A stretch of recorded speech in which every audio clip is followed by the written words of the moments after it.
Hello, how are you doing? Today I thought I will talk about something which is important for us because we will go through loads of challenges in our life. So the topic for today is, what are the 3 ways to be mentally strong? I think a lot of us will, or have in the past or in the future, will go through tough times in life. I think this is just how life works. You'll have good days, you will have bad days, and you will, in due course of time, if you have bad experiences or losses in life, you will overcome them. But there are these 3 habits, small bad habits that we have, that really jeopardize our ability to be able to deal with the challenges in life, or our ability to live a fulfilling life, or our capacity to overcome the problems that we will face in our lives. So first, I will talk about those 3 things, and then we'll talk about how we can overcome those 3 bad habits. So the first habit, which I think a lot of people go through, or a lot of people do not realize that they indulge in on a day-to-day basis, is the habit of self-pity. So, we all probably have been onto platforms like Instagram or Facebook, and we see these lovely places that our friends and our relatives go, and they have these picture perfect photographs, and they have these wonderful notes written on it, and it seems that they have got the best of photographers to click them during that trip. They probably paid for that photographer, who knows. And you think, oh my God, what a wonderful life they have. A lot of us, me including, many a times I would follow and look at the pictures of celebrities, and they drive these absolutely awesome cars and wear these designer clothes, and then you're like, they have all the luck in the world, and my life pretty much sucks. So it is what we call in our languages, you want to go in for a self-pity party. So you basically say, nothing happens good in my life. Look at, I don't have any clothes in my wardrobe. I don't have a successful career. Like these people, look at their Facebook pictures. They travel to all these exotic places in the world, go to the best of restaurants. And here I'm stuck working 24/7 and my life completely sucks.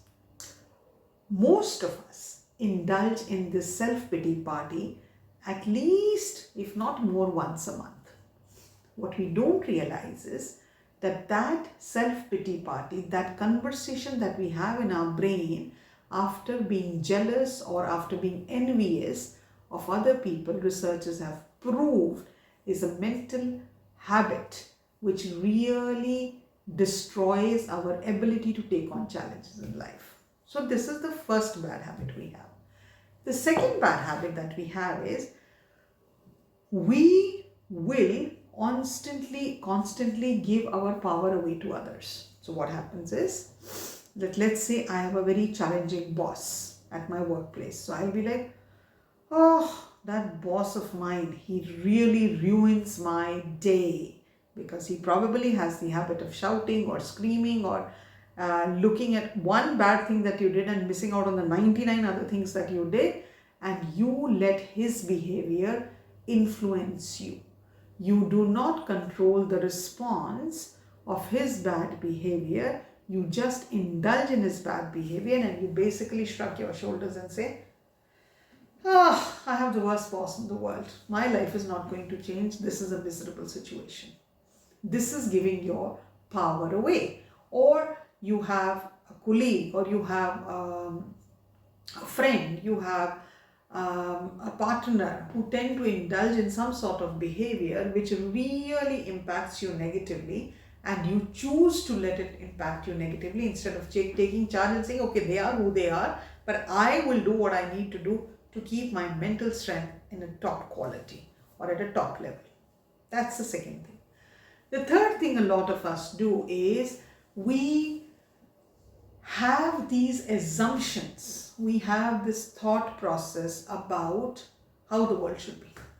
So let's say I'm working on a project, and it's a project that I want to be very successful, and I put my heart, my soul, my time, my effort into it, and the project goes top.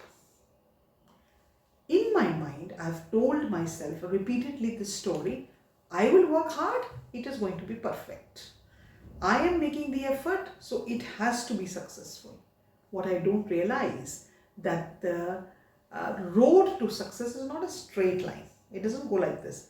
The road to success is actually this, little this, dump, and again this, then little up, and again down.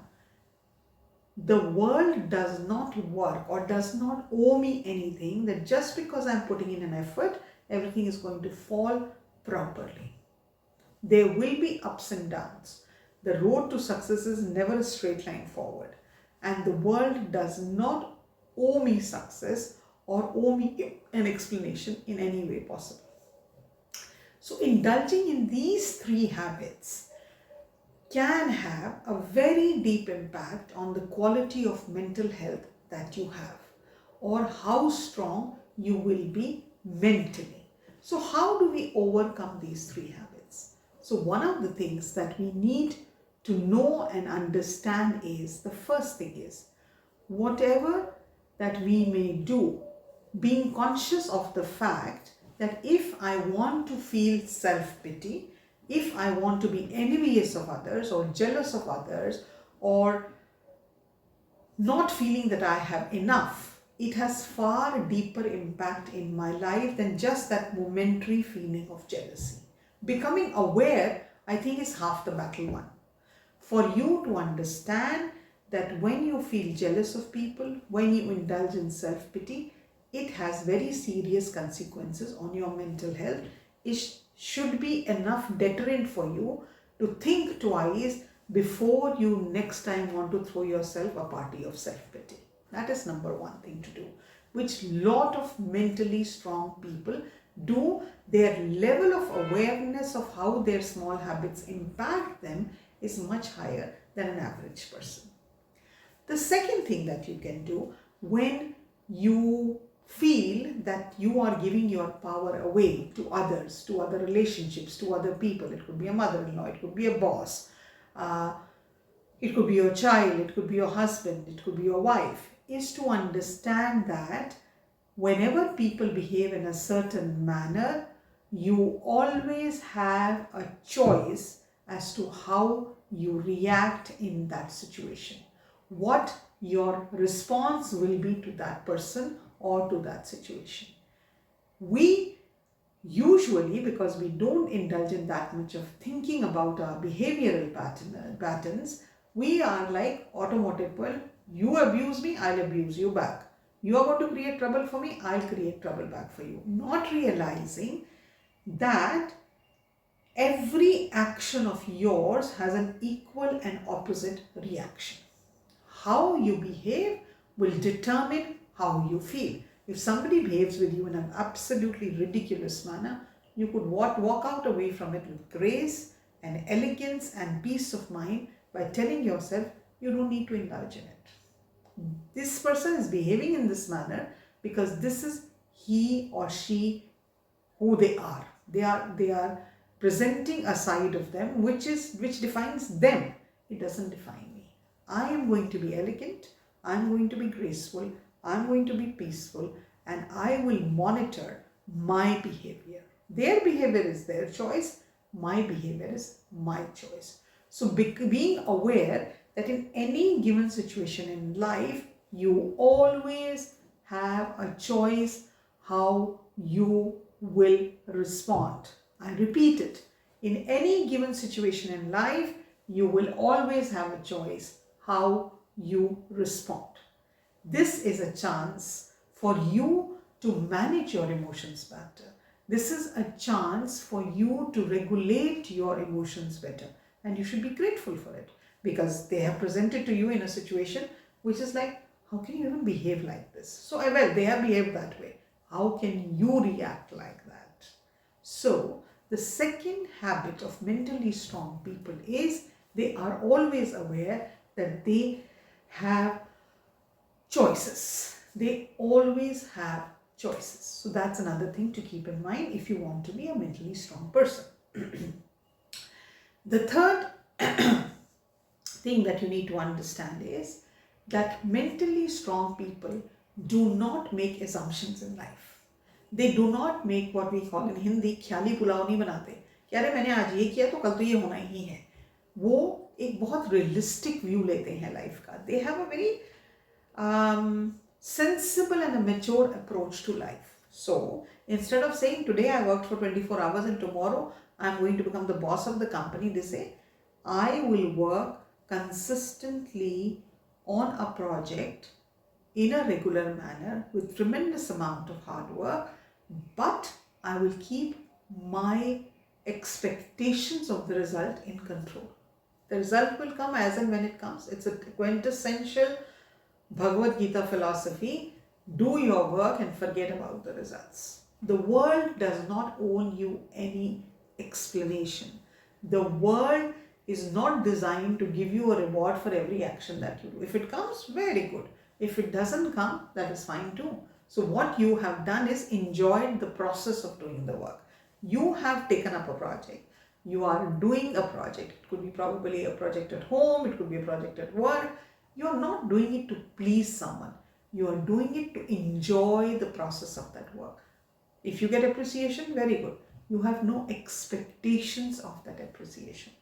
And the funny thing is, we think all these things are, important for other people. No, no, no. They deeply impact your mental status. They deeply impact who you become in the process. They deeply sculpt you and your mind in a very positive, aligned, fulfilling manner because you start to grow as a person. So these are the three things that you should avoid, and these are the three things that you need to do if you want to become a mentally strong person. And I think it's a journey worth taking because our mental strength usually contributes a huge lot to our life as much as our physical strength does. I hope you like the content of this video. If you like it, subscribe, comment, and share it with your friends.